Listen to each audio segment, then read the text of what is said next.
इथे रूपगोस्वामी पाहत आणि हरिदास ठाकूरांचं उदाहरण दिलेलं आहे. कशा प्रकारे ते 2 तास किंवा 2 तासही झोपत नव्हते आणि आपला निरंतर जो आहे तो वेळ कृष्ण भावनाभाविक गोष्टींमध्ये ते लावत होते.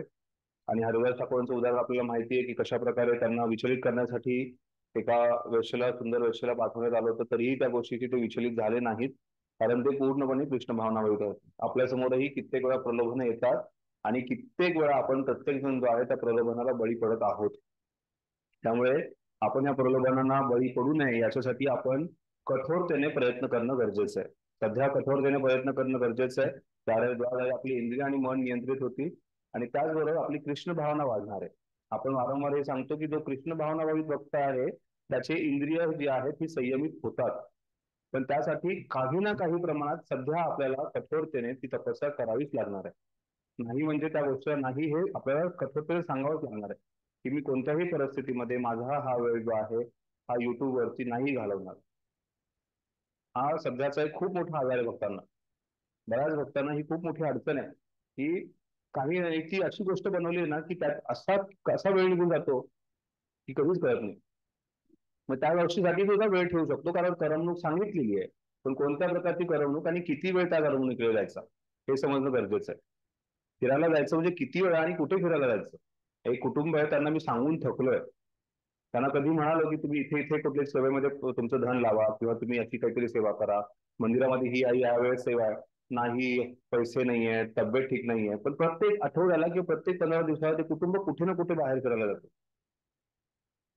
आणि त्यामुळे त्यांची कसल्याही प्रकारची सेवा नाही, कसल्याही प्रकारचं श्रवण नाही आणि त्यानंतर त्यांच्यात वादविवाद चालू आहेत. मग वादविवाद सांगल्यानंतर आमचे वादविवाद सोडायला आम्हाला मदत करा म्हणून आमच्याकडे येतात. कारण सोल्युशन तुम्हाला दिलंय की तुम्ही इथे चुकताय तर त्याच्यावर तुम्ही काम करा. तर त्यामुळे योग्य प्रकारे आपण गोष्टींचा नियोजन करणं गरजेचं आहे. कोणत्या गोष्टीची तपस्या आपण स्वीकार करणं गरजेचं आहे. आणि सर्वात महत्वाची गोष्ट जेव्हा आपण तपस्या स्वीकार करतो त्यावेळेस कोणी वरिष्ठांचा आशीर्वाद घेणं म्हणजे त्यांना सांगणं गरजेचं आहे. वरिष्ठांना जरी एखाद्या वेळेस कोणाला 64 माळापर्यंत जप करण्याची इच्छा झाली ती परवानगी घेतल्याशिवाय करू नये. हे एक एक चांगली गोष्ट वरिष्ठांना आपल्या सांगावं किंवा मी असं करतोय. जरी काय त्यांचं काही अडचण नसेल करत राहा असं जरी म्हणत असते तरी सांगितल्यानंतर एक आशीर्वाद येतो किंवा एक आपल्याला पाठिंबा असतो. त्यामुळे ते सांगणं गरजेचं आहे. आणि कोणत्या ना कोणत्या प्रकारची तपस्या करणं गरजेचं आहे. इथे 4 प्रकार सांगितले. आहार, खाण्यामधली तपस्या. खाण्यामधली तपस्या म्हणजे योग्य प्रकारचा अन्न आहार घ्यावा, योग्य वेळेस घ्यावा. दुसरी तपस्या सांगितली ते निद्रा. ते अतिशय झोपणे आणि कमी झोपणे हे टाळावं. योग्य प्रकारचं कमीत कमी 6 तास योग्य वेळेस झोप घेणं गरजेचं आहे. 6 तास म्हणजे रात्री 12-1 वाजता झोपलो आणि सकाळी 6-7 वाजता उठलो म्हणजे 6 तासाची झोप झाली असं नाही. ती झोप झिरो आहे. आयुर्वेदिक घड्याळ आपण पाहिलेलं आहे. आयुर्वेदिक घड्याळानुसार रात्री 9 ते सकाळची 3 तास, रात्री पहाटेची 3 ही वेळची झोप जी आहे ती 6 तास किंवा 8 तासाची झोप जेवढी माणसाला पाहिजे तेवढी झोप मिळते. त्यानंतर जशी जशी वेळ वाढत जाते 12 पर्यंत तशी तशी झोपेचा किंवा शरीराला जो आराम मिळण्याची वेळ आहे ती कमी होत जाते. तर त्यामुळे योग्य वेळेस झोपणे आणि योग्य वेळेस उठणे आणि त्यासाठी जे काही नियोजन करायचं ते करणं गरजेचं आहे. आहार, निद्रा, विहार. विहारामध्ये जास्तीत जास्त प्रयत्न करावा की आपण कृष्ण भावनाभावित ठिकाणी जातो आणि कशा ना कशा प्रकारे कृष्णाची त्याची त्याला जोडण्याचा आपण प्रयत्न करावा. जास्त करून आपण धामात जाऊ शकतो आणि धामामध्ये सुद्धा बऱ्याच काही मनोरंजनाच्या गोष्टी आहेत जिथे आपलं मन रमू शकतं. आणि जेव्हा आपण काहीतरी कुठेतरी आपण सांगतो की बाबा थोड्या ह्या गोष्टीकडे केलं तरी गोवा जा, इकडे जा, कुठेतरी फिरायला जा किंवा ऍक्सेल वर्ल्डला जा, आणखीन काहीतरी मनोरंजनाच्या गोष्टी करा. ते काय तिकडे लोणावळा तिकडे इमॅजिका चालतं मुलांना थोडंसं करत. पण ह्या गोष्टीद्वारे ना आपण त्यांना हाही संदेश देतोय हेही चालतं आणि त्याचबरोबर अं, कृष्ण भावनेमध्ये जर पूर्ण रस मिळू शकत नाही हा संदेश देतो आपण. आपण ओरडून ओरडून सांगतो किंवा ऐकलेलं असतं की कृष्ण भावनेमध्ये सर्व प्रकारचा आनंद आहे. मग आपण कुठे ना कुठे कृष्ण भावनेमध्ये रस नाहीये हे आपल्या उदाहरणाद्वारे दाखवून देतो. तर त्यामुळे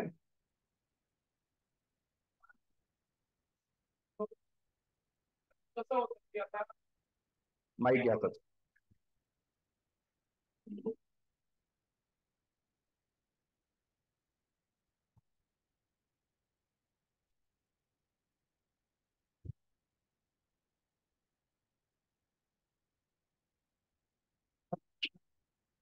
पण आपल्या लहान मुलांना मग कसं समजावू शकतो कारण आपण आपल्या मुलांना समजावतो पण गावाकडे गेलो किंवा आपल्या नातेवाईकांची जी मुलं असतात ते जाऊ शकतात. म्हणजे सोसायटीमध्ये 4 मुलं मिळतील तुम्हाला, सांगू शकतो. एक्झाम्पल की गावाकडे गेलो ना, आता माझी त्याची आत्याची मुलं मामाची मुलं बघतील ते इकडे फिरायला गेले तिकडं, मग आपण त्यावेळेस त्याला कसं समजा, कारण तेही म्हणलं की मग ते जातात, मला पण जायची इच्छा आहे.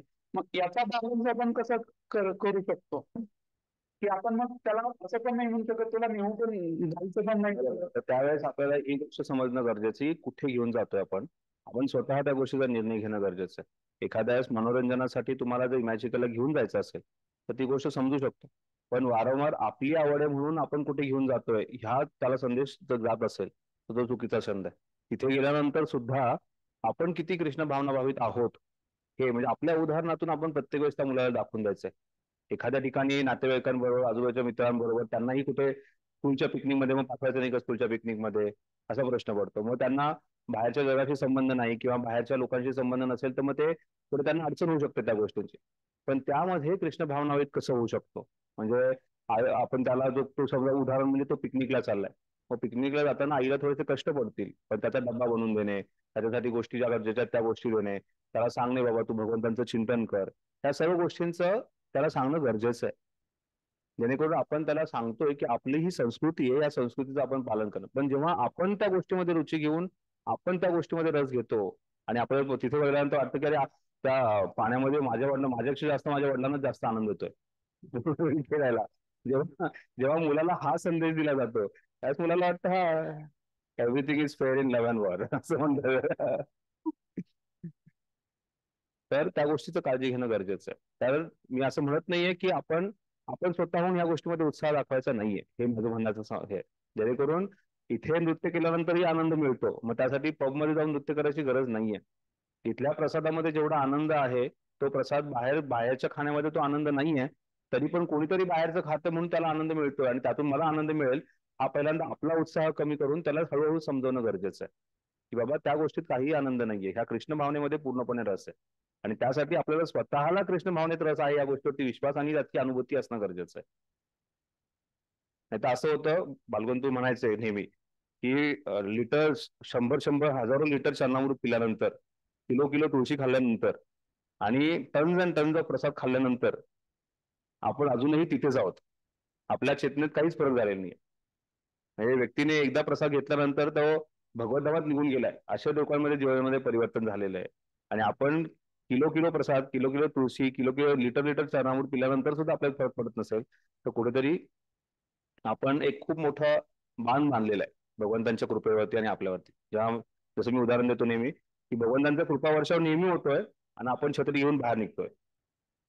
पाऊस पडताना आपण छत्री घेऊन कृपाचा वर्षा होतोय, पण आपण ती कृपा आपण स्वीकार करतोय का, आपल्या पात्रता आहे का, आपण ते पात्र उघडलेलं आहे का, हे पाहणं फार गरजेचं आहे. त्यामुळे मुलांना नक्कीच ह्या गोष्टीमध्ये मनोरंजनासाठी जे सांगितले युक्त विहार सांगितले मनोरंजनासाठी आपण घेऊन जाऊ शकतो. पण त्याचबरोबर त्या मनोरंजनामध्ये आपण कितीही उत्साह दाखवतोय किंवा आपण त्या मनोरंजनाला कशा प्रकारे कृष्ण भावनाभावित बनवतोय हे समजणं गरजेचं आहे. म्हणजे मी असे कित्येक फॅमिलीमधली मुलं पाहिलीत की कुठल्याही पिकनिकला जाऊ देत, कितीही स्कूलमध्ये मित्रांबरोबर डबे खाऊ देत, ते फक्त कृष्णप्रसादच खातात. आणि ती लहान मुलं आहेत अशी नाही, 7वी 8वी 9वीची मुलं आहेत, पण नाही, दुसऱ्या गोष्टी नाही म्हणजे नाहीच खात.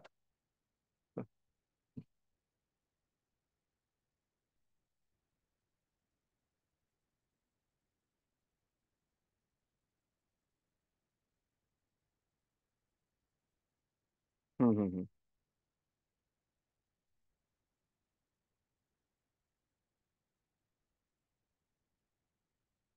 बरं, बरोबर आहे.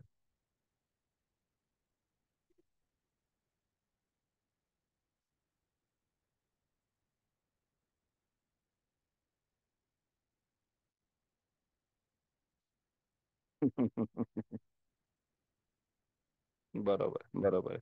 आणि त्याचमुळे आपण कोणत्या प्रकारचा संघ मुलांना देतो हे फार गरजेचं आहे. बऱ्याच वेळा कुठल्या तरी मोठ्या शाळेत शिकवायचं, नाव असतं कुठली नामांतक शाळा आहे त्या शाळेत शिकवायचं किंवा अशा प्रकारचं त्यांना जीवनशैली त्यांची झाली पाहिजे. हा जर आपल्या स्वतःचा आई वडील म्हणून जर आपला समज असेल तो काही वेळेस चुकीचा असू शकतो. मुलांना काही गोष्टीमध्ये आवड, काही मुलांना खेळामध्ये आवड असते. तसे माझ्याकडे आहे एक एक इंटरनॅशनल सॉरी नॅशनल लेवलचा स्विमर मुलगा आहे. मी त्याला त्या गोष्टीपासून कधीच दूर केलं नाही, कारण त्याला त्या गोष्टीमध्ये त्याचं प्रोफेशन करायचं होतं, करिअर करायचं. पण त्या गोष्टीमध्ये जाताना सुद्धा काटेकोरपणे त्यांनी काळजी घेतली. आता एक मुलगा आहे, तो की एकदम लहान, तो 4-5 वर्षाचा असल्यापासून माझ्याशी संबंध आहे. सध्या तो फिल्म लाईन मध्ये, आणि ते बॉलिवूडच्या फिल्म लाईन म्हणजे किती घाणेरडी गोष्ट आहे. पण तिथेही त्याला त्या गोष्टीमध्ये प्रोत्साहन देऊन तो 16 वेळा जॉब करतोय. त्या दीक्षेसाठी तो ऍस्पायरिंग आहे, त्याचं नाव आहे दीक्षेच्या लिस्टमध्ये. तिथे राहून तो गोष्टीचं पालन करतोय, म्हणजे त्याला कुठे ना कुठे कळालं की या कृष्ण भावनेमध्ये रस आहे, त्या भक्तांमध्येच मला आनंद आहे. तर ही गोष्ट आपल्याला त्यांना समजून देणं फार गरजेचं आहे. एक आई वडील म्हणून आपलं फार मोठं कर्तव्य आहे. ठीक आहे, संतुष्ट? वेळेस अजून कोणाचा प्रश्न? उज्ज्वला गोपी माताजी. हरे कृष्ण प्रभुजी, दंडवत प्रणाम. हा माताजी. हरे कृष्ण प्रभुजी. प्रभुजी, आता इथं जे योगाचं किंवा साधनेमध्ये जसं आपण म्हणतो, तुम्ही सांगितलं की झोपेची, जेवणाची, प्रसाद घ्यायची वेळ फिक्स पाहिजे. पण प्रभुजी, कधी कधी काय होतं, कुठे गेल्यावर मग असुविधा होते. आपण जसं प्रसाद घ्यायचा आहे, पाहुण्यांकडे गेलो, उशीर होतोय, किंवा झोपायची वेळ आहे, आणि मग याच्यामुळे काय होतं, जे रुटीन असतं आपलं दिनचर्या, ती विस्कळीत होते. मग परत ते दुसऱ्या दिवशी परत ते रुटीनला आणायचं, मग त्याच्यामध्ये 3-4 दिवस निघून जातात. त्याच्यामुळे साधना पण कधी कधी डिस्टर्ब होते. अशा वेळेस काय करायचं प्रभुजी? ज्या गोष्टी आपण टाळू शकत नाही त्या गोष्टी कराव्याच लागतील. त्या गोष्टी करण्यासाठी थोडेफार शरीराला कष्ट होतील, पण आपल्याला माहितीये की आपल्याला आपली दिनचर्या, आपली कृष्ण भावना कृष्ण भावना वाचवायची आहे. त्यामुळे लवकरात लवकर ती गाडी रुळावरती आणणं गरजेचं आहे, आणि त्यासाठी थोडेफार कष्ट होतील. जसं बऱ्याच वेळा मी बघितलं, रूप गोस्वामी पूर्ण जन्माष्टमीच्या वेळेस 3 रात्र, म्हणजे 3 दिवस ते झोपत नाहीत. पण त्याच्यानंतर असं बघितलं नाही की पुढचे 3 दिवस त्यांनी झोपण्यामध्ये, आराम करण्यामध्ये, त्याच 6-8 दिवसामध्ये त्या, जसं काही भक्त आहेत आश्रममध्ये, जे प्रत्येक एकादशीला 24 तास हरिनाम संकीर्तन, म्हणजे रात्रीचं जे हरिनाम संकीर्तन त्याच्यात भाग घेतात. त्यानंतर ते असं नाही की बाबा हा सकाळी 4:30ला तिथून उठले, 4:30ला उठून ते आपलं जप वगैरे करून दिवसा एक 3-4 तासाची झोप घेऊन बरोबर रात्री लवकर झोपून त्या गोष्टीला मॅनेज करतात. त्यानंतर असं नाही पाहिलं की ते पुढे 3-4 दिवस जे आहे ते दिवसाही झोपतायत, रात्री झोपतायत, सकाळी उठले नाही आहेत. तर त्यामुळे विस्कळीत जरी थोडंफार झालं तर त्याला रुळावरती आणणं हे आपलं कर्तव्य, आणि त्यासाठी थोडीफार गोष्टी ऍडजस्टमेंट करणं गरजेचं आहे. पण त्यासाठी विलंब न लावता लवकरात लवकर त्या गोष्टीला रुळावरती आणणं गरजेचं. ठीक आहे. हो प्रभुजी. हरे कृष्ण.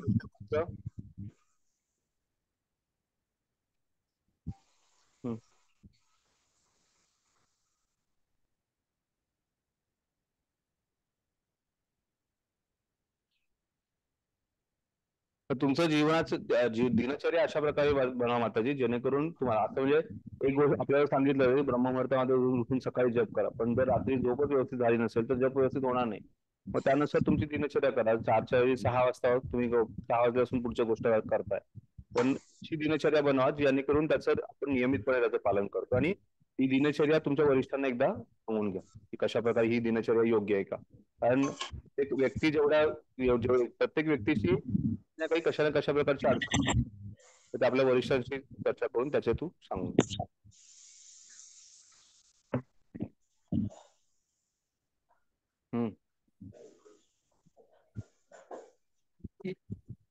योगा अभ्यासाद्वारे सांसारिक दुःख निदान करू शकतो. पण आपण जसं भक्ती, आपण कृष्ण प्राप्ती किंवा दुःख संसार यातून मुक्त होण्याचा प्रयत्न करतोय. मी तर सांगेल, योगा अभ्यासाद्वारे पण दुःख आपण निदान करू शकतो सांसारिक. भक्ती मार्ग योगा पहिला प्रयत्न चाललाय की या दुःखालयातून मुक्त होणं. योगाभ्यासाचा जो योगाभ्यासाचा कुठलाही योग असतो, कर्मयोग असू शकतो, ज्ञानयोग असू शकतो, ध्यानयोग असू शकतो, या भक्तियोग असू शकतो, या 4ही योगांच्या द्वारे व्यक्ती जो आहे या भौतिक संसारातून मुक्त होण्याचा प्रयत्न करतो. या भौतिक संसारातले जे दुःख,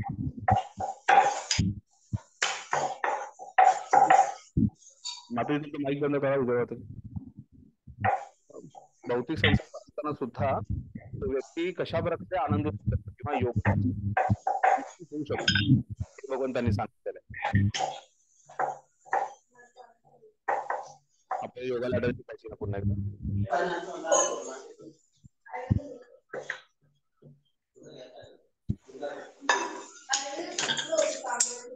प्रभूजी आवाज तुमचा हे अर्धा ग्लासच पाणी घेतलं रे मी.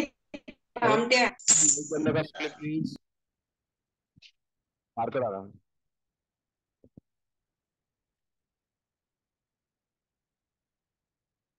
हा marker marker white board marker permanent नाही. तर योगाभ्यास जेव्हा सांगितला जातो तो कोणत्याही योगाचा अभ्यास असू शकतो. विशेष करून इथे अष्टांग योगाची चर्चा होतीये आणि त्या योगाच्या कोणत्याही योगाच्या अभ्यासाद्वारे पहिली गोष्ट मनाचे व्यक्तीचे मन आणि इंद्रिय नियंत्रणात येतात. जेव्हा मन आणि इंद्रिय नियंत्रणात होतात त्यावेळेस व्यक्ती जो आहे हा ह्या भौतिक संसारात सुद्धा दुःखापासून दूर जाऊ शकतो आणि आनंद भोगू शकतो. हे सांगितलेलं आहे. तर इथे सांगितलं जर नियमितपणे रेग्युलेटेड युक्त असं जीवन व्यक्तीने जगलं तर तो योगाभ्यासाद्वारे म्हणजे अष्टांग योगाद्वारे तो या दुःखांचं शमन करू शकतो. तर एखाद्या व्यक्तीने ध्यानयोगाचं जरी पालन केलं असेल तर तो दुःखाचं शमन करू शकतो. पण ध्यानयोग जो आहे हा सत्ययुगासाठी होता आणि सत्ययुगामध्ये ध्यानयोग करणं सोपं होतं. कलियुगामध्ये ध्यानयोग करणं हे शक्य नाहीये. त्यामुळे आपल्याला हा भक्तियोगाचा एक सोपा मार्ग सांगितलाय ज्या मार्गाद्वारे आपण भगवंतांची प्राप्ती करू शकतो. ठीक आहे. आता आपण आणखी योगा लॅडरच्या द्वारे वेगवेगळे योग काय आहेत ते समजून घेणार आहे. ठीक आहे. कोण समजून सांगतं योगा लॅडर? संदीप भाऊ सांगता.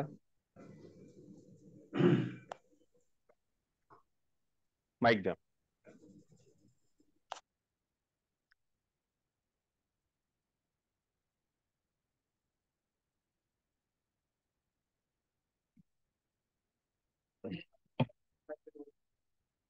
माईक चालू नाहीये.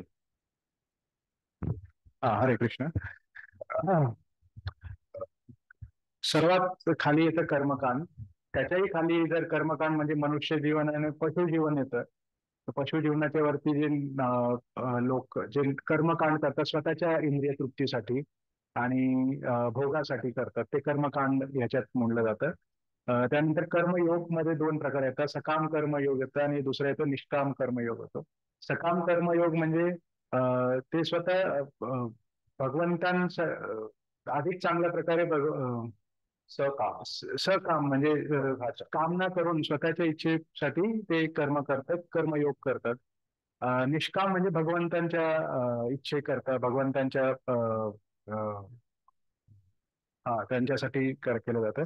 त्याच्यावरती येतं ज्ञानयोग जे ज्ञान मिळवणे, जास्तीत जास्त ज्ञान मिळवणे भगवंतांच्या बद्दल आणि इतरही भगवंतांच्या निगडीत इतरही गोष्टींबद्दल ज्ञान मिळवणे ते येतं.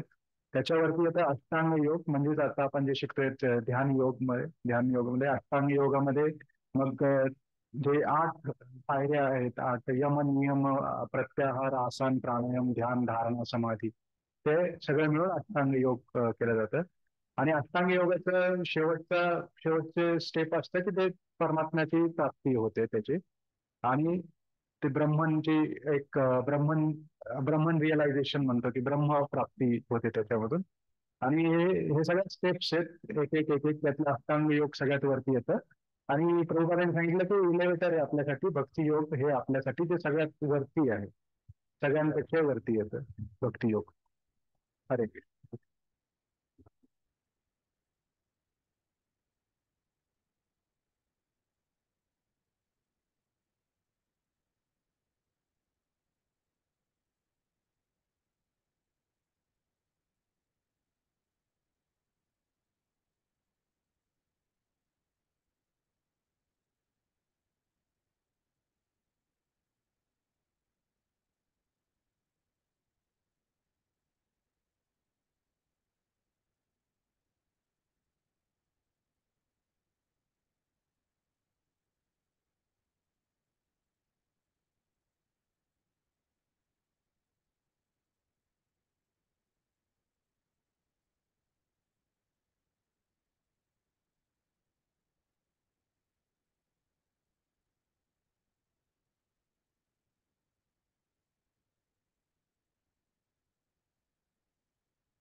दिसतंय ऑनलाईन भक्तांना सर्वांना? इथे जे आहे हे कर्मकांड म्हणजे व्यक्ती जो आहे हा भगवंताची पूजा अर्चना करणे त्याच्यामध्ये त्याला रुची असते. धार्मिक व्यक्ती आहे तो, कर्मकांड व्यक्ती आहे तो. म्हणजे हे सर्व जे आहेत हे धार्मिक व्यक्ती आहेत. हे अध्यात्म याला वेगवेगळ्या प्रकारे समजतात. आणि त्या वेगवेगळ्या प्रकारे ते भगवंतांची पूजा करण्याचा किंवा काही गोष्ट प्राप्त करण्याचा पूजा करतात. म्हणजे जसं आपण पाहिलं की यज्ञाद्वारे पर्जन्य होतं आणि पर्जन्याद्वारे अन्न प्राप्त होतं. मग अन्न प्राप्त करण्यासाठी काहीतरी पूजा यज्ञ करणं गरजेचं आहे, उपवास तपस करणं गरजेचं आहे. त्यामुळे कर्मकांडी व्यक्ती जे आहेत यांना ही गोष्ट माहिती आहे आणि कर्मकांडी व्यक्ती जे आहेत ते काहीतरी प्राप्त करायचं आहे म्हणून तिथे भगवंतांची पूजा करतात किंवा धार्मिक गोष्टी करतात. जे धार्मिक गोष्टी करत नाहीत ते मनुष्य जीवनात असताना सुद्धा पशु समान आहेत. ते कुठेही योगाच्या शिडीमध्ये येत नाहीत. जरी ते समजून सांगण्यासाठी ती एक शिडी दाखवली असेल तर ती योगाची शिडी नाहीये. आणि योगाची शिडी पालन करणारा व्यक्ती म्हणजे धार्मिक आहे. म्हणजे तो आध्यात्मिक जगाचा प्रगती करण्याचा प्रयत्न करतो. तर कर्मकांडामध्ये बरेच प्रकार येतात. देवी देवतांची पूजा करणे, उपवास करणे, यज्ञ करणे, ह्या सगळ्या गोष्टी येतात ह्या कर्मकांडामध्ये. आणि हे कर्मकांड जे आहेत हे पूर्णपणे स्वतःच्या भोगप्राप्तीसाठी, आनंदाच्या प्राप्तीसाठी केलेले आहे. त्यानंतर आपण पुढे पाहतो म्हणजे कर्मयोग. या कर्मयोगाचे दोन प्रकार आहेत.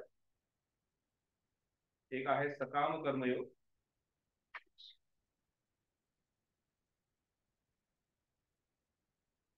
दुसरा आहे निष्काम कर्मयोग.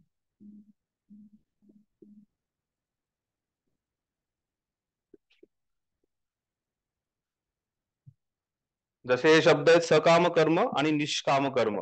सकाम कर्म म्हणजे सकामना, स्वतःची काहीतरी प्राप्त करण्याची किंवा कोणतीतरी भोग इच्छा प्राप्त करण्यासाठी कामना असणे, पण त्याच्यामध्ये कर्मयोग आहे. कारण हा कर्मकांडी व्यक्ती जो आहे याला काहीतरी प्राप्त करण्यासाठी भगवंतांची पूजा करायची आहे ही औषधी जाण असते. पण हा जो व्यक्ती आहे कर्मयोगात आहे. कर्मयोग म्हणजे इथे कुठे ना कुठे हा भगवंतांशी संबंध जोडण्याचा प्रयत्न करतो. हा दोघांमधला फरक आहे. हा पूर्णपणे इंद्रिय भोगासाठी करतोय. हा जो आहे ह्याला माहिती आहे की मला या योग साधनेद्वारे माझा संबंध भगवंतांशी जोडायचा आहे.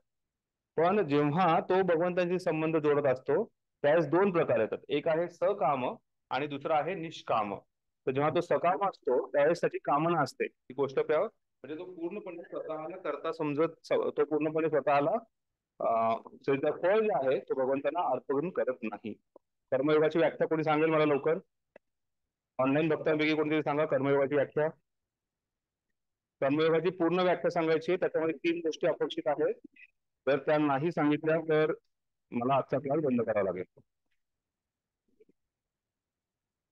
ऑनलाईन मध्ये कोणीच काही बोलत नाही आज.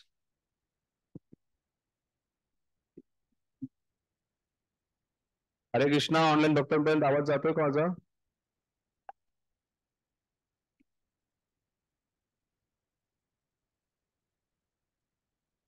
कर्मयोगाची व्याख्या आणि त्याचा श्लोक सोपा आहे.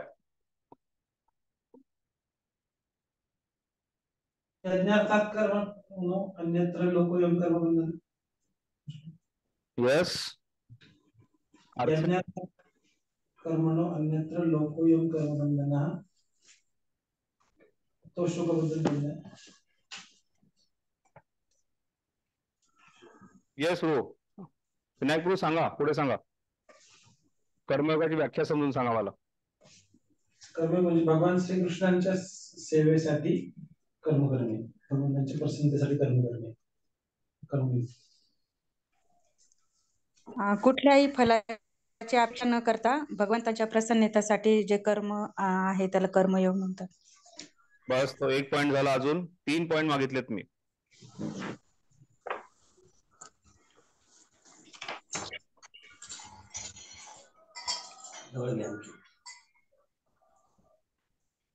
कोण सांगतंय? हरे कृष्ण प्रभूजी. फळाप्रती आसक्ती न ठेवणे. झालं. ते पहिला पॉइंट झाला आतापर्यंत. बाकीचे 2 पॉइंट. श्रीकृष्णांना कर्म अर्पण करणे. फळाची अपेक्षा न करणे म्हणजे श्रीकृष्णाला फळ अर्पण करणे. हरे कृष्ण प्रभूजी. भगवंतांना केंद्रबिंदू ठेवणे. यस. अश्विनी माताजी सांगा. हरे कृष्ण. यस. अशा प्रकारचे कर्म केल्यामुळे व्यक्ती त्या कर्माच्या बंधनामध्ये अडकत नाही, तर याला पण कर्मयोग म्हटलं नाही. यस. संदीप माईक घ्या आणि व्यवस्थित सांगा. समोर माईक.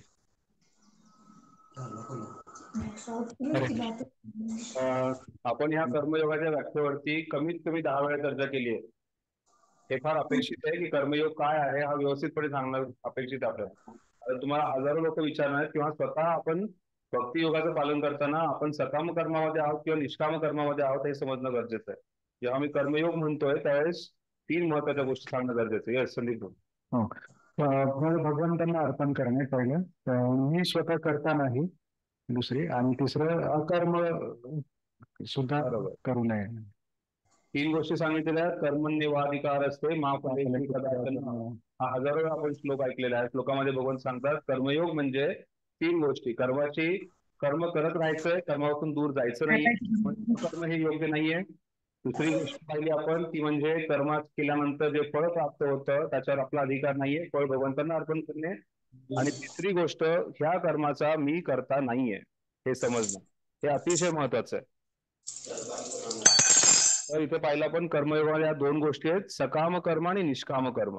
तर जेव्हा कर्मयोगाची व्याख्या आपण पाहिली तो व्यक्ती स्वतःला कुठे ना कुठेतरी करता समजतो किंवा फळाची अपेक्षा करतो, तो सकाम कर्मयोगी आहे.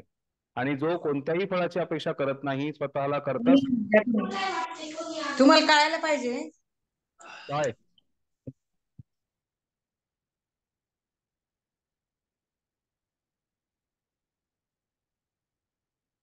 तर जो निष्काम कर्मयोगी आहे तो कुठल्याही फळाची अपेक्षा करत नाही, स्वतःला करता समजत नाही आणि त्याचबरोबर तो कर्मयोगाचं योग्य प्रकारे पालन करतो, म्हणजे अकर्म करत नाही. ह्या कर्मयोगामध्ये भरपूर भक्तांना बऱ्याच काही गोष्टी समजलेल्या नाहीये. काही प्रश्न असेल तर आता विचारून घ्या. यस माताजी.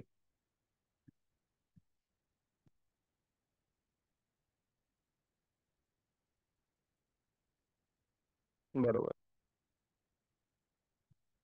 बरोबर. भक्तिमय लालसा असेल तर तिचं कामकर्म, भक्तिमय लालसा असेल तर ते सकाम कर्म नाही, तो निष्काम कर्माचा भाग पडतो. अजून काही प्रश्न आहे कोणाचा? प्रभूजी, आपण भगवंताकडे भक्तीची प्रार्थना करू शकतो ना की आम्हाला भक्ती द्या असं? माताजी कर्मयोग कुठून आला त्याच्यामध्ये? तो भक्तियोग आहे, प्रार्थना करणे. ठीक आहे. यस माताजी. बुद्धियोग आणि निष्काम कर्मयोग सारखे आहेत का? नाही. आपण बुद्धियोग काय आहे तो शिकणार आहोत त्याच्यामध्ये. कर्मयोग म्हणजे पूर्णपणे कर्म, जिथे आपण कार्य करतो.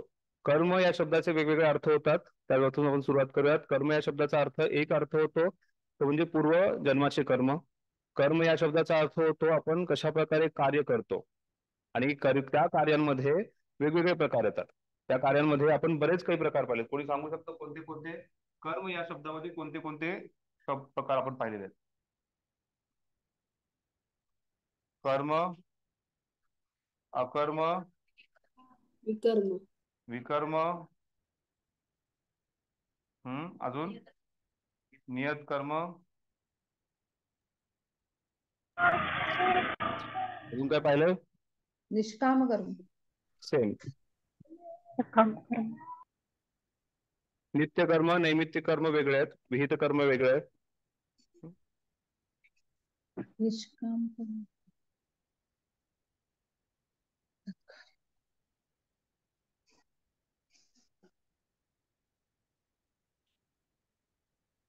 तर हे कर्माचे वेगवेगळे प्रकार आपण पाहिलेले आहेत. तर ह्या कर्माच्या प्रकारांमुळे सुद्धा बऱ्याच वेळा कन्फ्युजन होतं. तर हे समजणं आपल्याला इतके गरजेचं आहे.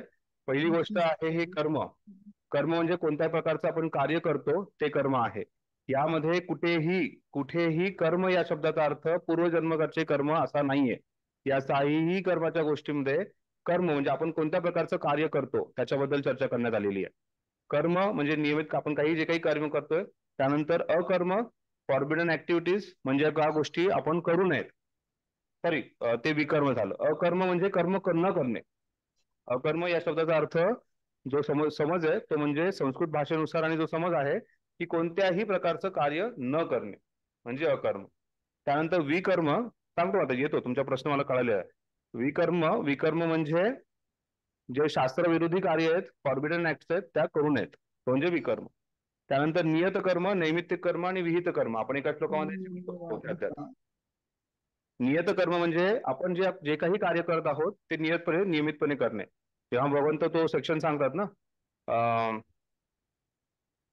यद्यत आचरती षष्ठ तत्त ते वेतरोजना, त्या सेक्शन मध्ये भगवंत सांगतात मी स्वतः नियत कर्म करतोय. मी जर स्वतः नियत कर्म केले नाही तर मी बऱ्याच लोकांकडून जे पाप होत आहेत त्याचा दोषाचा कारणीभूत मी ठरणार आहे. त्यामुळे हे अर्जुन हे नियत कर्म जे आहे ते करणं गरजेचं आहे. अर्जुनासाठी नियत कर्म काय होतं की तो क्षत्रिय आहे त्याने ते युद्धातून पलायन न करणे कर्म होतं. तर प्रत्येकाच्या जीवनामध्ये गृहस्थ, ब्रह्मचारी, वानप्रस्थ, संन्यासी असू शकतो, स्त्री पुरुष असू शकतो किंवा वर्णानुसार ब्राह्मण, क्षत्रिय, वैश्य, शूद्र असू शकतो. तर प्रत्येकाचं कोणत्या ना कोणत्या प्रकारचं नियत कर्म आहे. ते नियत कर्म व्यवस्थितपणे करणं गरजेचं आहे. जेव्हा नियत कर्म करत आहोत त्यावेळेस कोणत्याही प्रकारचं विकर्म आपल्याकडून होऊ नये याची काळजी घेणं गरजेचं आहे. आणि नियत कर्म करताना कोणत्याही प्रकारचं अकर्म जे आहे हे मान्य नाहीये. कारण अकर्म ही पालन कोणीच करू शकत नाही. प्रत्येक व्यक्ती जो आहे हा कर्म नेहमी करत असतो. तर नियत कर्म जे आहे म्हणजे आपलं नियमितप्रमाणे जे कर्म येतं ते. त्यानंतर नैमित्तिक कर्म. नैमित्तिक कर्म म्हणजे आपल्या काहीतरी रेग्युलेटेड गोष्टी आहेत. आता आपण शिकलो युक्त आहार विहारस्ते युक्त कर्मसु चेष्टसु. त्याचबरोबर आपल्या काहीतरी नियमानुसार काही गोष्टी करायच्यात आपल्याला. एक गृहिणी म्हणून, एक पत्नी म्हणून किंवा एक नागरिक म्हणून किंवा एक मनुष्य म्हणून आपले काही कर्तव्य आहेत. ते कर्तव्य आपण करत राहतो. आणि त्यानंतर विहित कर्म जे आहे ते विहित कर्म म्हणजे एक आत्मा म्हणून आपले काय कर्तव्य आहे ते करणे. ठीक आहे. नियत कर्म, नैमित्तिक कर्म आणि विहित कर्म. आपल्याला विधिविधानानुसार एक आत्मा म्हणून आपण भगवंतांशी कशा प्रकारे आपण संबंध जोडतोय त्या प्रकारचे कर्म करत राहणे. कर्म, अकर्म, विकर्म या 3 गोष्टी एकत्र आहेत. त्यानंतर नियत कर्म, नैमित्तिक कर्म आणि विहित कर्म या गोष्टी एकत्र आहेत. ठीक आहे. कर्म म्हणजे कार्य करत राहणे, अकर्म म्हणजे कार्य न करणे, विकर्म म्हणजे शास्त्राविरुद्ध जे कार्य ते न करणे, आणि नियत कर्म, नैमित्तिक कर्म आणि विहित कर्म प्रिस्क्राईब ड्युटीज. त्यामुळे आपल्या ज्या काही प्रिस्क्राईब ड्युटीज आहेत, नियत कर्म आहेत, त्या नियत कर्माला कधी कधी काय शब्द वापरला, प्रिस्क्राईब ड्युटीज नित्यकर्म, नित्यकर्म हा शब्द वापरला. त्यानंतर आणखीन एक महत्वाचे शब्द, आता हे आपल्याला भाषेनुसार समजले की अर्थ किंवा एक सामान्य अर्थ काय होतो समज. कृष्ण भावना भावित अर्थ काय, विशेष करून अकर्मचा, हे समजणं गरजेचं आहे. कारण अकर्म जे आहे हे कुठेही स्वीकारायचा नाही केला जात, पण विशेष करून जे ज्ञानयोगी आहेत त्या अकर्मावरती जास्त भार देतात. बरोबर. किंवा कर्मयोगाला जे काही चुकीचं समजतात त्या कर्मयोगाशी ते अकर्मसद योग या शब्दाचा अर्थ आहे भगवंतांशी संबंध जोडणे. भगवंतांशी जेव्हा संबंध जोडायचा त्यासाठी अकर्म करणं गरजेचं आहे असं बऱ्याच वेळा सांगितलं जातं. त्यामुळे अकर्माची व्याख्या श्रील प्रभुपादांनी किंवा भगवंत कृष्णाने सांगितलेली अशी आहे की जे काही कार्य करत आहोत ते कृष्णाला केंद्रामध्ये ठेवून करणे म्हणजे अकर्म. आणि असं कार्य केल्यानंतर त्या व्यक्तीला कोणत्याही प्रकारचं कर्माचं फळ मिळत नाही किंवा पाप पुण्य त्या व्यक्तीला लागत नाही. कारण कोणत्याही प्रकारचं कर्म किंवा विकर्म केल्यानंतर पाप पुण्य लागतं, म्हणून व्यक्ती अकर्माकडे धाव घेतो. बरोबर. अकर्म म्हणजे कर्म न करणे. पण कृष्ण भावना वाईट समज त्याची अशी आहे की अकर्म म्हणजे कोणतंही कार्य करत असताना त्या व्यक्तीला कृष्णाला केंद्रामध्ये ठेवायचं आहे आणि कृष्णाला केंद्रामध्ये ठेवल्यानंतर त्या व्यक्तीला कसल्याही प्रकारचं पाप आणि पुण्य लागत नाही. त्याला अकर्म अशी त्याची व्याख्या दिलेली आहे. कुठल्या कोणतंही कार्य करणे हे कृष्णाच्या प्रसन्नतेसाठी करणे. ठीक आहे. त्यासाठी ते आपल्याला जेव्हा आपण कृष्ण केंद्रबिंदूमध्ये ठेवून कार्य करू त्यावेळेस ते अकर्म असणार आहे. ठीक आहे. त्या कर्मयोगामध्ये भरपूर कन्फ्युजन होतं असं मला वाटतं की झालं असेल, निघाला असेल बाहेर. काही प्रश्न आहे कोणाचा?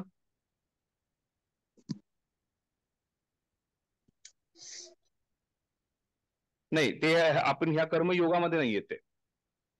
आपल्यासाठी तो एक समज आहे की आपल्याला जे काही जीवनामध्ये आनंद किंवा सुख भेटतंय आणि काही पाप केलेलं आहे त्या पूर्वजन्माच्या कार्यानुसार, पण त्या शब्दाला सुद्धा कर्म म्हटलं जातं. जसं आत्मा या शब्दाचे वेगवेगळे अर्थ आहेत. आत्मा या शब्दाचा अर्थ शरीर आहे, आत्मा या शब्दाचा अर्थ आत्मा आहे, आत्मा या शब्दाचा अर्थ मन आहे, आत्मा या शब्दाचा अर्थ चेतना किंवा चित्त सुद्धा आहे. तसे आत्मा शब्दाचे हे 4 अर्थ आहेत, तसे कर्म या शब्दाचे वेगळे अर्थ आहेत. कर्म म्हणजे पूर्वजन्माचे कर्म, कर्म म्हणजे ह्या सगळ्या वेगवेगळ्या प्रकारचे कर्म किंवा कार्य करणे. कर्म म्हणजे क्रिया, फक्त कोणती तरी क्रिया आहे त्यालाही सुद्धा कर्म असं म्हटलं जातं. संस्कृत भाषेमध्ये एका शब्दाचे बरेच अर्थ असतात. केशव या शब्दाचे 11 अर्थ आहेत.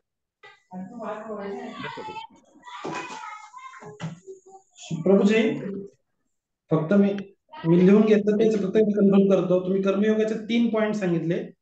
कर्म करत राहायचे पण भगवंताच्या प्रसन्नतेसाठी, हा पहिला पॉईंट होता. बरोबर. फळाची अपेक्षा न ठेवणे, हा दुसरा पॉईंट बरोबर. होता. पहिला तो पॉईंट नाही, कर्म करणे आणि फळाची अपेक्षा न करणे म्हणजे भगवंतांना फळ अर्पण करणे, त्यांच्या प्रसन्नतेसाठी करणे, हा एक पॉईंट आहे. बर. आणि मग मी स्वतः करता नाही, हा तिसरा पॉईंट होता. मग दुसरा काय होता? हा दुसरा पॉईंट आहे. आणि तिसरा पॉईंट हो. हा की अकर्म हे योग्य नाहीये. कारण साहजिक आहे ना, व्यक्तीला जेव्हा स्वतः मी करता नाहीये आणि मला फळ मिळणार नाहीये असं म्हणल्यानंतर व्यक्ती म्हणतो मी कर्म का करू. त्यामुळे भगवंत त्या श्लोकात सांगतात अकर्म हे योग्य नाहीये, कर्म करतच राहावं लागणार आहे. हा तिसरा पॉईंट आहे. ठीक आहे. कर्म न करण्यासाठी आसक्त राहू नकोस असं भगवंतांनी सांगितलं, म्हणजे अकर्म करू नये हे भगवंतांनी सांगितलं. ठीक आहे. पुन्हा कर्मयोगाची व्याख्या विचारल्यानंतर त्यावेळेस तुमची तोंडी परीक्षा खरंच अवघड होणार आहे. बघा तुम्ही, चिडलोय मी आता फार. ठीक आहे. हा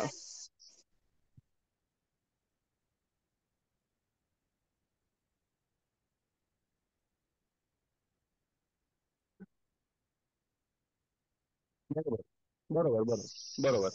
मी ते सांगत होतो की जेव्हा म्हणजे त्या गोष्टी म्हणजे ह्या नियत कर्मासारख्या त्या नियमितपणे किंवा रोजच्या रोज करणाऱ्या अशा गोष्टी नाही आहेत. त्या काहीतरी विशेष काहीतरी कार्यासाठी केलेल्या गोष्टी आहेत, त्या नैमित्तिक गोष्टी आहेत त्या. बरोबर. ठीक आहे. कर्मयोगामध्ये कोणाला काही अडचण आहे? माताजी तुमचा काही प्रश्न आहे? कर्मयोग समजलं सगळं काही क्लिअर आहे तुम्हाला? कृष्णा. क्लिअर आहे कर्मयोग? नियत कर्म म्हणजे आपण नित्य रूपाने जे कर्म करत असतो, एक तुम्ही पुरुष म्हणून कर्म, तुम्ही पती म्हणून कर्म, किंवा तुमचं एक नागरिक म्हणून कर्म, किंवा तुमचं एक मनुष्य म्हणून जे काही तुमचे कार्य आहेत, एखाद्याचा विद्यार्थी असू शकतो, एखादा जॉब करणारा व्यक्ती असू शकतो, त्याचं जे नियत कर्म आहे ते करत राहणे, हे नियत कर्म, नित्य कर्म. ठीक. विहित कर्म, विधिविधानानुसार एक आत्मा म्हणून आपल्याला काय कार्य करायचं? आत्मा म्हणून आपल्याला भगवंतांशी संबंध जोडण्यासाठी जप करणे, आत्मा म्हणून आपल्याला भगवंतांची सेवा करणे, त्यांची पूजा अर्चना करणे, हे जे काही विहित कर्मामध्ये येतात त्या गोष्टी. ठीक आहे. माझा काही प्रश्न आहे? सीताजी माताजी तुमचा काही प्रश्न आहे का? हा प्रभूजी, हेच होतं विहित कर्म म्हणजे काय, पण तुम्ही आता सांगितलं, कळलं. ठीक आहे.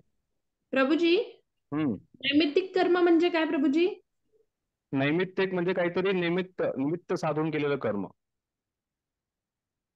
जसं माताजीने आता उदाहरण दिलं की एकादशी आहे म्हणून मंगल आरतीला यायचं. मंगल आरतीला तसं रोज यायचं पण असं आपण काहीतरी ठरवून करतो एखादी गोष्ट.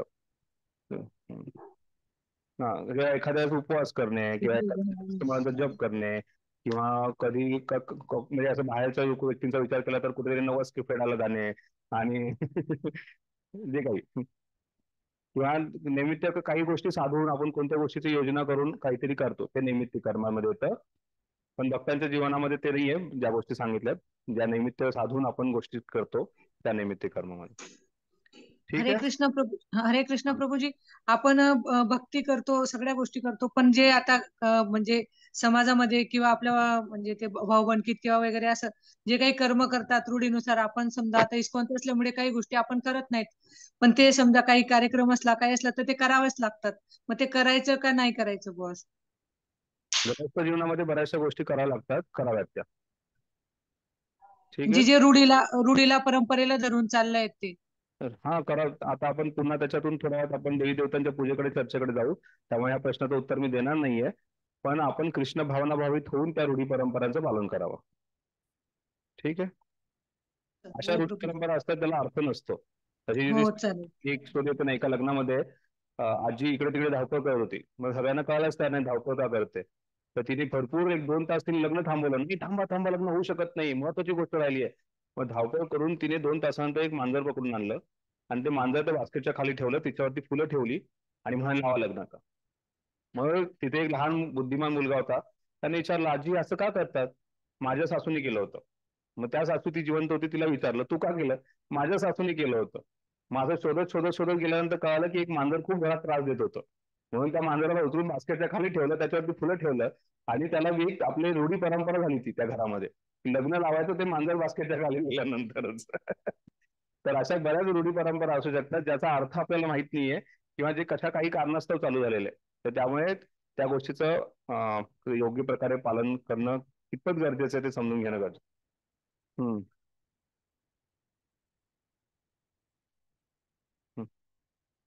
हम्म हम्म हम्म हळद टाकली. कोणीतरी हळद भांडारा टाकला त्याच्यावर, आम्ही पाहिलं तिथं. आम्ही 1-2 फुलं पण टाकले आणि जेव्हा आम्ही दर्शन घेऊन खाली उतरलो तो पूर्ण पिवळा झालेला होता. शांत झोपला होता. तेच ना, त्यामुळे त्यामुळे बऱ्याच वेळा वैदिक संस्कृतीला अंधश्रद्धा म्हटलं जातं. ही आंधळेपणे बऱ्याच गोष्टी केल्या जातात. त्यामुळे एक बुद्धिमान कृष्ण भावनावर भक्त जो आहे हा अंधश्रद्धाळू नाहीये, तो ब्लाइंड फॉलोअर नाहीये. तो आपले डोळे उघडे ठेवून विचार करून आपल्या बुद्धीचा पूर्णपणे वापर करून त्या गोष्टीचं पालन करतो. ठीक आहे माताजी, कुठे जायचंय? पुढची शिटी करायची. तर कर्मयोगामध्ये 2 गोष्टी क्लिअर आहेत, निष्काम कर्मयोग आणि सकाम कर्मयोग. त्यानंतर पुढे जे आहे ते म्हणजे ज्ञानयोग. यस, हा हा हा. सकाम हे बघा, की निष्काम कर्म आणि सकाम करणं ही चेतनेवरती अवलंबून आहे. कर्मयोग तर करायचा आहे त्या व्यक्तीला. कर्मयोग करत असताना योग म्हणजे कृष्णाशी संबंध जोडायचा आहे. पण त्याच्यामध्ये तुमची चेतना काय आहे ती तो स्वतः ठरवू शकतो. त्याला दुसरून बाहेरून कोणी ओळखणार नाहीये. किंवा त्या चेतनेमध्ये तो मंदिरामध्ये सेवा करतोय की जेणेकरून मला महाप्रसादाची पिशवी भेटणार आहे.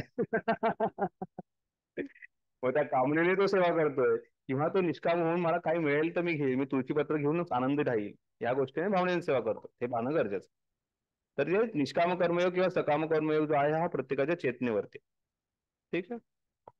त्याला मग आपण नियतमध्ये नैमित्तिकमध्ये खिचडी नाही करायची आपल्याला. काय नित्य कर्म, नैमित्तिक कर्म आणि सकाम कर्म.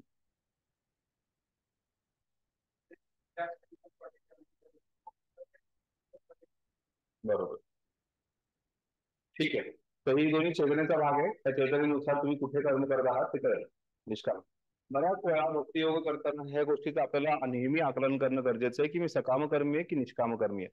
जरी भक्तियोग हा ह्या तिन्ही गोष्टींपासून वेगळा जरी असेल तरी भक्तियोगाचा कर्मयोगाशी आणि ज्ञानयोगाशी संबंध येतो, हे समजणं गरजेचं आहे. आणि जो भक्तियोगी आहे ह्याने नेहमी निष्काम कर्मयोगामध्ये त्याचं जीवन व्यतीत करण्याचा प्रयत्न करायचा आहे. कारण आपल्याला कार्य केल्याशिवाय आपण राहू शकत नाही. भक्तियोगामध्ये अकर्माला कुठेही स्थान दिलेलं नाहीये. त्यामुळे निष्काम कर्मयोगी होऊन आपल्याला कार्य करणं गरजेचं आहे. आणि निष्काम कर्मयोग म्हणजे भगवंतांच्या प्रसन्नतेसाठी कार्य करणे, आपलं फळ जे आहे हे भगवंतांना अर्पण करणे, स्वतःला करता न समजणे आणि कर्म करत राहणे. ठीक आहे. त्यानंतर पुढे आपण पाहतोय ज्ञानयोग.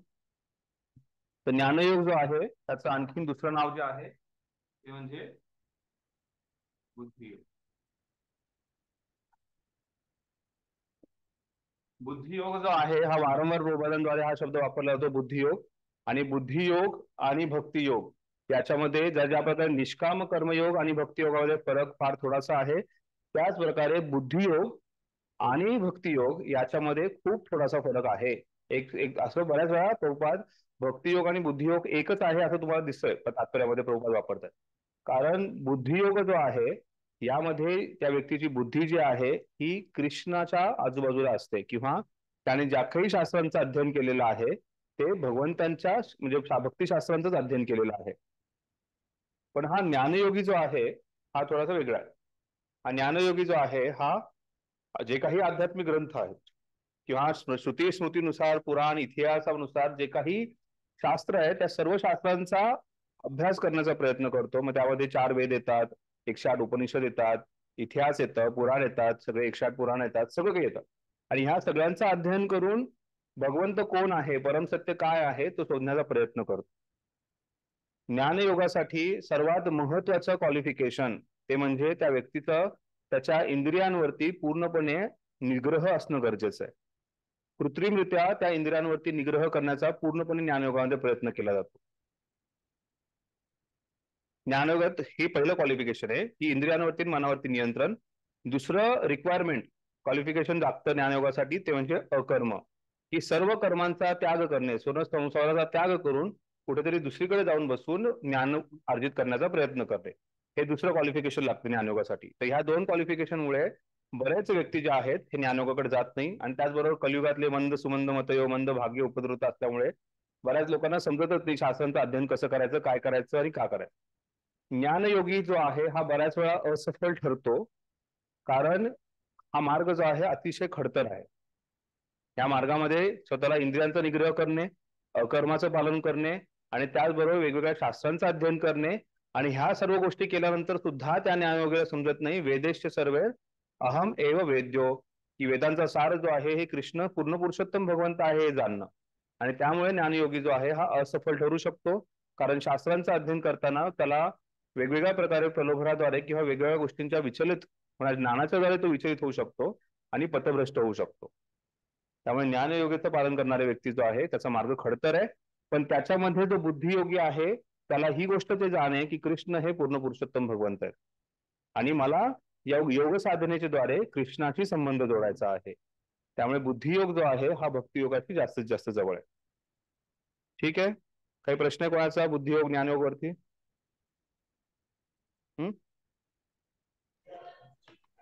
प्रभूजी मग बुद्धियोग जो आहे त्याची पात्रता, पहिलं म्हणजे इंद्रिय आणि मनावरती निग्रह, दुसरं म्हणजे अकर्म, कर्माचा त्याग करणे, आणि तिसरी गोष्ट म्हणजे शास्त्राचा सखोल वेगवेगळ्या शास्त्रांचा अध्ययन करणे. आणि या तिन्ही गोष्टीमुळे तो पथभ्रष्ट होऊ शकतो. इंद्रियांवरती निग्रह नाही राहिला तर, किंवा अकर्म जे आहे जे सगळ्या गोष्टींचा त्याग तो करू शकला नाही तर, आणि तिसरी गोष्ट म्हणजे जर तो वेगवेगळ्या शास्त्रांचं अध्ययन करताना तो विचलित होऊ शकतो किंवा पथभ्रष्ट होऊ शकतो. कारण शास्त्रात अशा कित्येक गोष्टी आहेत. भगवद्गीता वाचताना लोक पथभ्रष्ट होतात. तो जो श्लोक आहे ना, ब्रह्माग्नी, ब्रह्म हवी, ब्रह्मा, त्या ब्रह्म ब्रह्म ब्रह्म या शब्द 5 शब्दांचे 5 वेगळे अर्थ आहेत. तर त्याला ब्रह्माला तो ब्रह्मनच समजलं तर तो भगवद्गीतेला समजलाच नाहीये. तिथेच भगवान सांगतात मनमना भव भक्तो किंवा सर्व धर्मां परित्यज्य माम एकम शरणम व्रज. मा म्हणजे ते स्वतःबद्दल सांगतात. मग त्याला पत्र बुद्धी म्हणजे त्याला समजलं नाही त्या ज्ञानयोगीला, तर तो म्हणतो की त्या कृष्णाच्या आतमध्ये जी ज्योत आहे ना त्याला शरण जा. हे चुकीचा समज त्याला मिळतो. तर त्यामुळे ज्ञानयोगाचा मार्ग जो आहे हा व्यक्तीला पथभ्रष्ट करू शकतो. पण या योग साधनेद्वारे सुद्धा व्यक्ती योगाची पुढची शिडी चढू शकतो. आता ह्या शिड्या आहेत, त्या शिडीमध्ये व्यक्ती कर्मकांडातून कर्मयोगावरती येतो. कर्मयोगामध्ये सफलता प्राप्त झाल्यानंतर म्हणजे निष्काम कर्मयोगाचं पालन केल्यानंतर तो व्यक्ती ज्ञानयोगामध्ये येतो. तो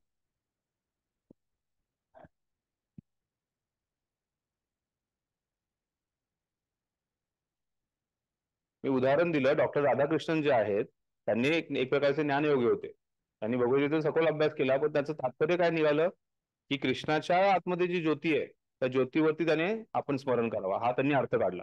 मनमनोभाव मदभक्षक हा श्लोकाचा तात्पर्य त्यातून ते सांगतात की कृष्णाच्या आतमध्ये कृष्णा तो व्यक्ती नाही, त्याला पूजू नका, त्याच्या आतमध्ये जी ज्योत आहे त्याला पूजन करा, असं त्यांनी अर्थ सांगितलं. आणि त्यावेळेस प्रभुपादांनी 1960s मध्ये जगामध्ये सगळ्यात प्रसिद्ध भगवद्गीता होती ती एकेकाळी. ठीक आहे, यस माताजी. बुद्धियोग म्हणजे बुद्धियोगी व्यक्तीचा, जसा निष्काम कर्मयोगी जो आहे त्याच्यामध्ये एक प्रकार असू शकतो जो कुठलीही कामना न करता कर्म करतोय. पण जो एक भक्त आहे तो काय करतो, भगवंतांच्या प्रसन्नतेसाठी कार्य करतोय. त्याच प्रकारे जो बुद्धियोगी आहे तो सुद्धा ज्ञान अर्जित करतोय, पण त्याला माहिती कृष्ण पूर्ण पुरुषोत्तम आहेत आणि मला त्यांच्याशी संबंध जोडायचा, तो बुद्धियोगी झाला. ठीक आहे. त्यानंतर आपण पाहतो ध्यानयोग. ध्यानयोगाचं आणखीन एक नाव आहे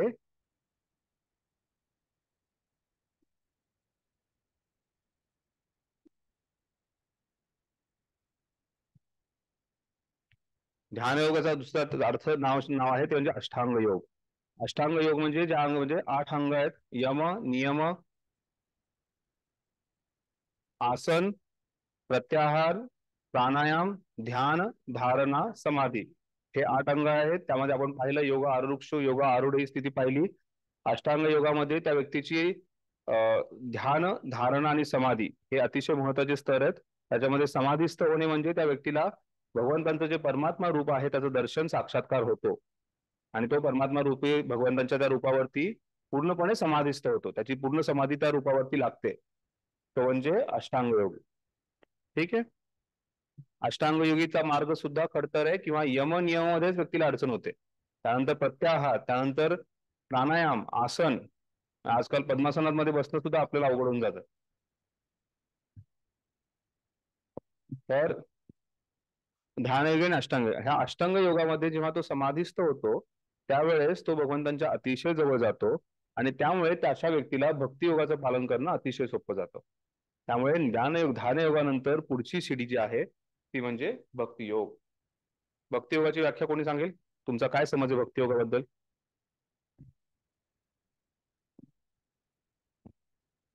हा, कृष्णांच्या सेवेत केलेले कार्य. कृष्णांच्या सेवेत केलेले कार्य, भगवंतांच्या प्रसन्नतेसाठी कार्य करणे. भगवंतांची केलेली प्रेममय सेवा. बरोबर. भक्ती योग म्हणजे भगवंतांची केलेली प्रेममय सेवा. भक्ती या शब्दाचा डिक्शनरीमध्ये जर अर्थ पाहिला तर डिवोशन हा येतो, पण प्रभुपादांनी भक्ती या शब्दाचा अर्थ डिवोशनल सर्व्हिस असा दिलाय. आणि त्याचं खरं जर संस्कृतमध्ये जर अर्थ पाहायला गेलं तर कर्म या शब्दाचा जो अर्थ आहे तो कर्म शब्दाचा जो धातू आहे त्या धातूनुसार त्याचा अर्थ होतो सेवा. कृष्णस्य सेवा म्हणून त्याचा अर्थ होतो संस्कृत शब्दाच्या अर्थानुसार. तर त्यामुळे काय बरं कर्मस्य, तर त्याचं जसं प्रभुपादांनी डिवोशनल सर्व्हिस म्हणजे भक्तिमय सेवा, कृष्णाची केलेली भक्तिमय सेवा म्हणजे भक्ती योग. आणि हा भक्ती हा शब्द जो आहे हा फक्त आणि फक्त विष्णू किंवा कृष्णासाठीच वापरला जातो, कारण प्रेममय सेवा जी आहे ती त्यांच्याबरोबरच करायची असते, त्यांच्याबरोबरच होते. बाकी कुठल्याही देवी देवतांसाठी भक्ती ही पाहणं योग्य नाही. तशी एक मध्ये सिरियल आली होती 2010-11 मध्ये, शक्ती देखी भक्ती किसने देखी, रावणावरती सिरियल होती ती. रावणाची शक्ती बघितली, त्याची भक्ती कोणी बघितली? मग त्याने त्याचे मुंडके छाटून त्यांनी अग्नीमध्ये अर्पण करणं वगैरे, आणि त्याची भक्ती कोणी बघितली? ती भक्ती नव्हती, ते काहीतरी उग्र पूजा होती तिची काय होती. त्यामुळे भक्ती हा शब्द जो आहे हा फक्त विष्णू आणि कृष्णासाठी असतो. आणि भक्ती योग म्हणजे कृष्णाची केलेली प्रेममय सेवा म्हणजे भक्ती योग. आणि जिथे प्रेम शब्द आहे तिथे 5 प्रकारचे रस जे आहेत त्याचं आदान प्रदान होतं.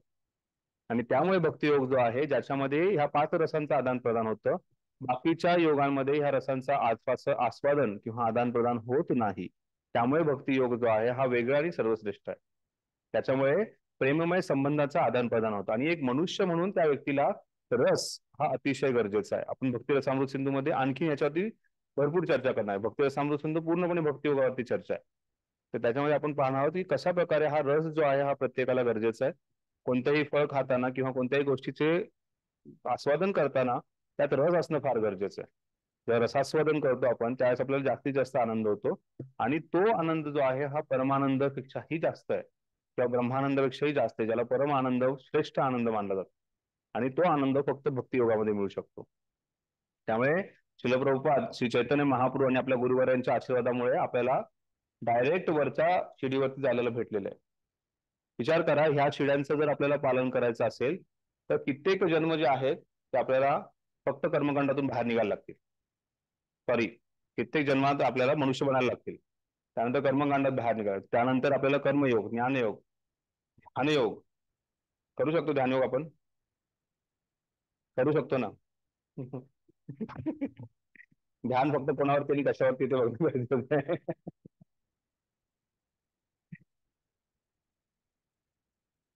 आणि त्यामुळे आपल्याला जे मिळालं आहे ते म्हणजे ह्या पशुमय जीवनापासून डायरेक्ट भक्ती योग ही जी लिफ्ट आहे ती लिफ्ट मिळालेली आहे.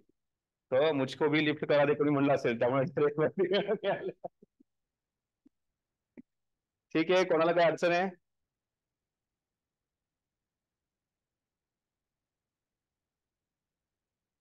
समजलंय सगळे योगाचे प्रकार?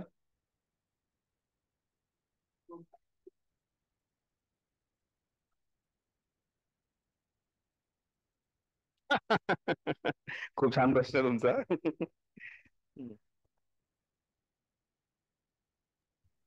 प्रभूजी प्रश्न काय ते म्हणजे तिथलं ऑफलाईनचं जे डिस्कशन आहे ते कळत नाही आम्हाला बऱ्याच.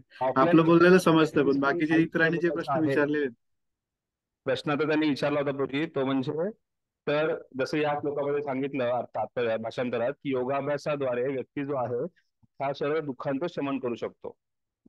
तर या जीवनामध्ये दुःख काय येतात हे समजणं गरजेचं आहे. भगवंत वारंवार भगवद्गीतेमध्ये बऱ्याच लोकांच्या द्वारे दाखवतात की या भौतिक संसारामध्ये सुद्धा व्यक्ती सुखी होऊ शकतो. समज जसं आपण शांतीचं सूत्र पाहिलं मागच्या अध्यायाच्या शेवटी, काय होतं शांतीचं सूत्र? भोक्ताराम यज्ञ भोक्तारं यज्ञतपसा सर्व लोक महेश्वर सुहृदम सर्व शांती मृष्यती, की जो व्यक्ती स्वतःला भोक्ता समजत नाही, जो व्यक्ती जो आहे हा कृष्णांना भोक्ता समजतो, जो व्यक्ती जो आहे हा कृष्णांना सुहृद समजतो, भोक्ताराम यज्ञतपसा, आणि त्याचबरोबर कृष्ण जे आहेत ह्या सर्व सृष्टीचे मालक आहेत, या तीन गोष्टी जेव्हा व्यक्ती समजतो, ज्ञात्वा माम शांती मृष्यती, माझ्याबद्दल हे ज्ञान प्राप्त होतं, त्या व्यक्तीला शांती प्राप्त होते. किंवा या श्लोकाद्वारे भगवान सांगतात युक्त आहार विहारस्य युक्त कर्मश्रेष्ठस्य युक्त, तुम्ही फक्त रेग्युलेटेड लाईफ जगलात, तुम्ही युक्त जीवन जगलात तरी तुम्ही सुखी राहू शकता. तर या भौतिक संसारात राहताना सुद्धा व्यक्तीला सुख प्राप्त करण्याचे भरपूर मार्ग भगवंतांनी सांगितले. तर ह्या योगाभ्यासाचं अध्ययन करताना तर नक्कीच त्या व्यक्तीला सुख प्राप्त होणार आहे. पण भक्ती योगाचं ध्येय हे दुःखातून मुक्त होणं हे नाहीये. दुःखातून मुक्त व्हायचं असतं तर तुकाराम महाराजांनी कुठल्या तरी दुसऱ्या योगाचं पालन केलं असतं. त्यांच्या जीवनात ते कमी दुःख होते का? पण त्यांचा कधीही त्यांनी प्रयत्न केला नाही. प्रभुपादांच्या जीवनामध्ये शारीरिक किंवा मानसिक किंवा कसलेही दुःख होते, पण त्याचा कधीही त्यांनी प्रयत्न केला नाही की दुःखातून बाहेर निघायचं. त्यामुळे भक्त जो आहे हा दुःखातून बाहेर पडण्याचा प्रयत्न करत नाही. जो भक्तियोगी आहे हा श्रीकृष्णाची प्रेममय निरंतर सेवा करण्याचा प्रयत्न करतो. त्यामुळे भगवंतांचे भक्त जे आहेत ते काय म्हणतात, मम जन्मनी जन्मनीश्वरे भवतात भक्ती हेतुकी त्वयी, की मला वारंवार जन्म मिळू दे, पण त्या प्रत्येक जन्मामध्ये तुमची भक्ती करण्याची मला संधी मिळू दे, ही त्यांची प्रार्थना आहे. त्यांची अशी कधी प्रार्थना आहे की दुःखातून मुक्ती आणि भगवत धामात जायचं, वैकुंठात जायचं किंवा ब्रह्ममध्ये लीन व्हायचं आणि भस्मुक्त, ही बाकीच्या योगींची इच्छा असू शकते. हा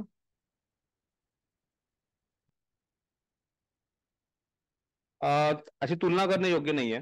कोणत्याही योगी जरी असला तरी तो एक आध्यात्मिक जीवनाचं पालन करतोय, त्याच्याही योग साधनेद्वारे तो भगवंतांना प्राप्त करण्याचा प्रयत्न करतोय. त्यामुळे ऍक्च्युली कोणाचीच कधी तुलना करणं योग्य नाहीये. विशेष करून वैष्णवाचे ते गुण नाही आहेत. मग तो मुस्लिम जरी असेल, तो शूद्र जरी असेल, तो पशु जरी असेल, तरी तुलना करायची नाहीये. कारण आपण ह्याच्या आधी श्लोकामध्ये शिकलेलो आहे, तो जो भक्त आहे तो सर्वांना प्रिय असतो आणि सर्वजण त्याला प्रिय असतात. त्यामुळे तुलना नाही करायची आपल्याला. पण त्याचबरोबर आपण श्रेष्ठ गोष्ट करतोय, आपल्यावरती जी अहेतुकी कृपा झालेली आहे त्याची नेहमी जाण करून नेहमी कृतज्ञ राहणं गरजेचं आहे.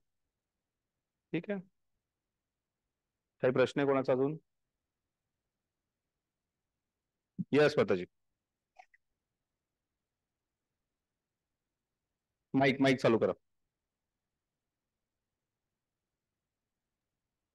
हरे कृष्ण. प्रभूजी, प्रेममयी सेवेतले 5 रस म्हणजे तेच ना, शांत, दास्य, साख्य, माधुर्य आणि वात्सल्य? बरोबर, तसे 5 रस आहेत पूर्णपणे. आपण भक्ती रसामृत सिंधूमध्ये आणखीन शिकणार आहे, ज्याच्यामध्ये भगवंतांची प्रेममय सेवा केली जाते. पण ते बाकीचे 7 पहिले प्रायमरी रस आहेत, 5 प्रायमरी आहेत आणि बाकीचे 7 जे आहेत ते सेकंडरी रस आहेत. तर ते 7 रस आणि 5 जे आपण भक्ती रसामृत सिंधूमध्ये शिकूया. रौद्र, हास्य, विभत्स्य असे वेगवेगळे रस आहेत ते. पण त्यातले प्रमुख 5 जे आहेत ते म्हणजे शांतरस, दास्यरस, साख्यरस, वात्सल्यरस आणि माधुर्य. त्यात माधुर्य रस जो आहे हा सर्वोत्कृष्ट मानला जातो. विशेष करून त्यामुळे कृष्ण आणि गोपी आणि राधाराणी ज्या आहेत त्या उत्कृष्ट भक्त, उत्तम भक्त आहेत असं मानलं जातं. कारण त्या माधुर्य रसामध्ये भगवंतांशी रसास्वादन करतात, प्रेममय संबंध ठेवतात. हरे कृष्ण. हरे कृष्ण. ठीक आहे, 32 श्लोक कसे कम्प्लीट होणार? हा महत्वाचा श्लोक आहे. हा श्लोक आपण स्वतः व्यवस्थितपणे जीवनात पालन करणं गरजेचं आहे. माझ्यासाठी स्वतः गरजेचं आहे, त्यामुळे मी त्यात जास्त भर दिला. युक्त आहार विहारस्य युक्त कर्मसु चेष्टसु युक्त स्वप्नावबोधस्य योगो भवति दुःखः. श्लोक क्रमांक 18. ओपन बुकचं झालंय का सगळ्यांचं क्लिअर? काय लिहायचंय, कसं मिळालंय सगळ्यांना रेकॉर्डिंग? ओके.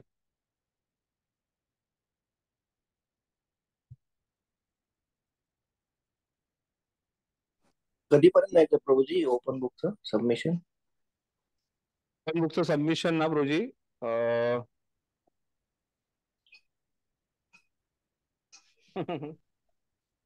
ठीक आहे, ज्या दिवशी क्लोज बुकची एक्झाम आहे त्या दिवशी करायचं. सुरुवात करा पण सर्वांनी लिहायला. आता ह्यानुसार तर तुमचा तो ओपन बुकचा प्रश्न थोडा वेळ जास्तीत जास्त सोपं होईल. त्या चर्चेनुसार अर्धा आन्सर झाला याच्यातून.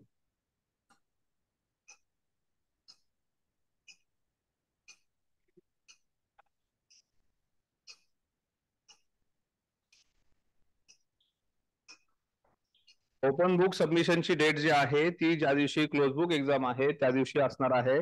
BVRV जी इन्स्टिट्यूट आहे त्यांचे नियम फार कडक झालेले आहेत. जर त्यात अनाऊन्स केलेल्या दिवसानंतर जर तुम्ही ओपन बुक सबमिट केली असेल तर तुम्हाला भगवद्गीतेचं हे युनिट पुन्हा अटेंड करावं लागेल आणि पुन्हा एक्झाम द्यावी लागेल, ओपन बुक आणि क्लोज बुक. तर त्यामुळे वेळेवरती योग्य प्रकारे लेखी एक्झाम पण आणि ओपन बुक. लेखी एक्झामच्या दिवशी जर काही अडचण आली, अडचण म्हणजे मानसिक नाही, शारीरिक किंवा काही गोष्टी अडचण बौद्धिक किंवा मानसिक अडचणी स्वीकारल्या जाणार नाही.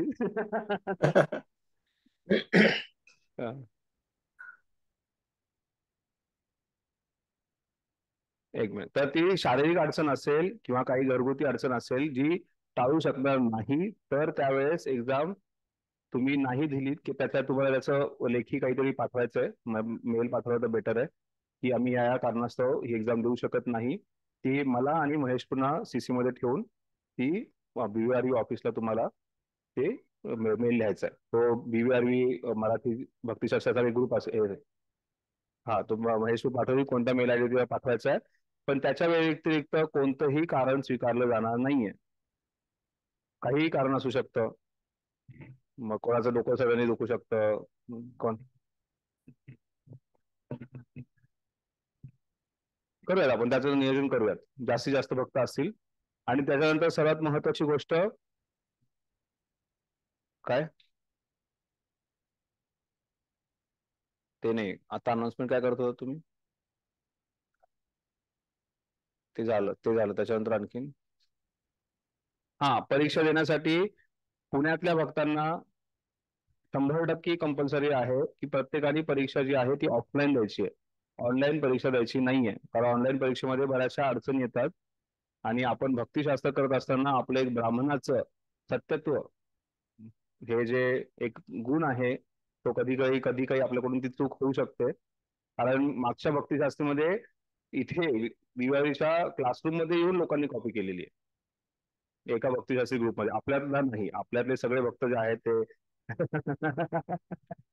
त्यामुळे त्यांना पूर्ण भगवद्गीता, त्याचे भगवद्गीतेच्या 3ऱ्या युनिटमध्ये कॉपी करताना पकडले. त्यांना पूर्ण भगवद्गीता जी आहे ती परत द्या, नाही तर पूर्ण भक्तिशास्त्री परत का, याच्यावरती चर्चा चालू आहे सध्या. जर भक्तिशास्त्राची व्यवस्थितपणे डिग्री, कारण भक्तिशास्त्राचं पालन करतोय आपण, भक्तिशास्त्राची इथे बरेच जण भक्तिशास्त्री जॉईन करतायत कारण ब्राह्मण दीक्षेचं क्वालिफिकेशन आहे भक्तिशास्त्री होणं गरजेचं आहे.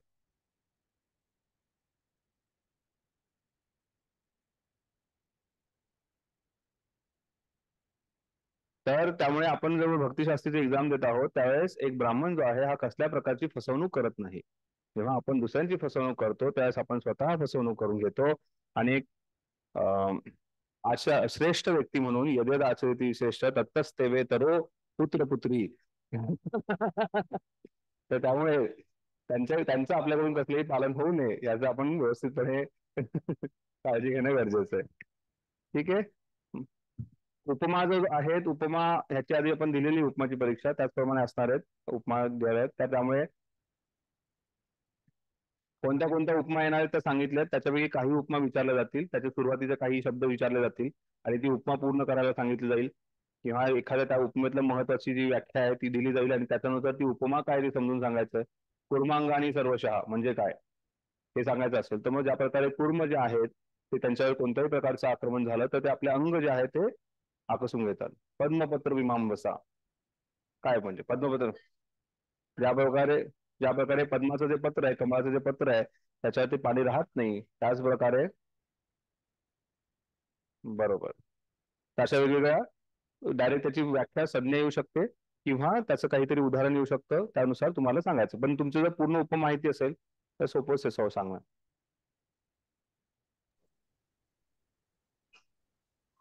श्लोक लिहिणं कंपल्सरी नाहीये उपमामध्ये.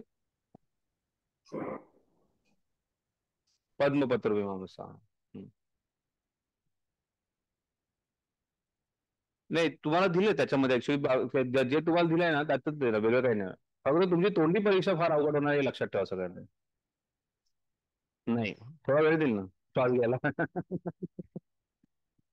ठीक आहे.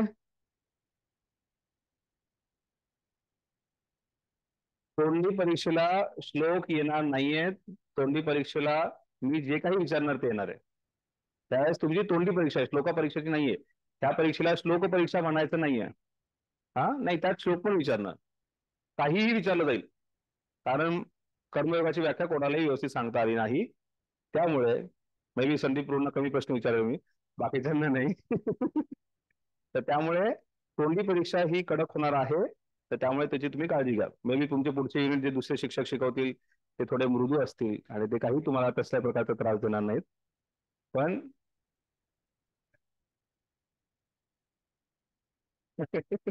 तोंडी परीक्षा सॅम्पल पेपर रोज होतो आणि रोज प्रत्येक विद्यार्थी नापास होतो त्याच्यामध्ये.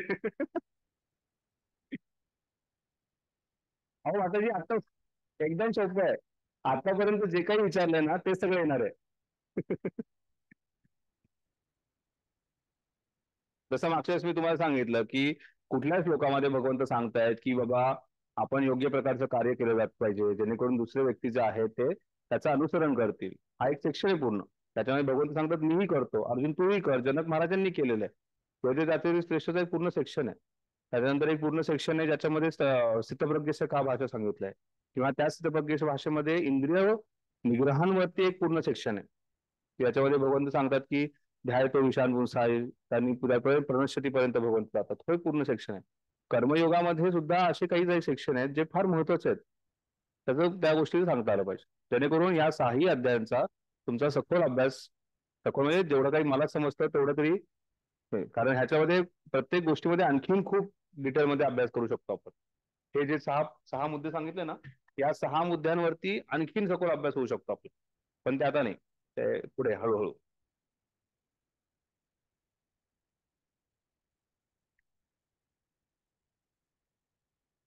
योगाच्या शिडीवरती कर्म आणि कर्म हा सगळ्यात किचकट टॉपिक आहे. चैतन्य चरण प्रभू जेव्हा कर्मयोगावरती किंवा कर्माच्या संबंधातले प्रश्नाचं उत्तर देताना पहिल्यांदा ही गोष्ट सांगतात की कर्म हा जो आहे समजणं हे अतिशय किचकट आहे. त्यामुळे कोणीही जास्त सखोलतेने समजण्याचा प्रयत्न करू नका. पण एवढी समज असणं फार गरजेचं आहे. ही बेसिक आहे आणि फार गरजेची आहे समज असणं. ठीक आहे. हरे कृष्ण. तर आपण इथे विराम देऊयात आता आपण, कारण पुढचा जो सेक्शन आहे 18 ते 23 त्याच्यामध्ये अष्टांग योगाची परिपूर्णता जी आहे त्याची चर्चा होणार आहे. तो एक वेगळा सेक्शन आहे. त्यामुळे आता आपण इथे विराम देऊयात. रेग्युलेटेड क्लासेस पण व्हायला पाहिजेत ना. ठीक आहे.